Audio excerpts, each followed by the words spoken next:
حضرت نعمان بن بشیر رضی اللہ عنہ کی بیان کرتی ہے کہ خندق کی کھدائی کے موقع پر میری والدہ عمرہ بنت رواحہ نے مجھے بلایا اور میرے دامن میں ایک کلب یعنی دونوں ہتھیلی بھر کر کھجور دی اور فرمایا یہ اپنے والد اور اپنے ماموں عبداللہ بن رواحہ کو دے آؤ۔ چنانچہ میں چلی، وہاں پہنچ کر اپنے والد اور ماموں کو تلاش کرنے لگی۔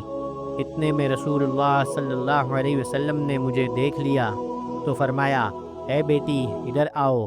میں آپ صلی اللہ علیہ وسلم کے پاس پہنچی تو آپ صلی اللہ علیہ وسلم نے مجھے پوچھا یہ کیا ہے؟ میں نے کہا یہ تھوڑی سی کھجور ہے، میری والدہ نے میرے والد اور میرے ماموں کے واسطے بھیجی ہے۔ تو حضور صلی اللہ علیہ وسلم نے فرمایا میرے پاس لاؤ۔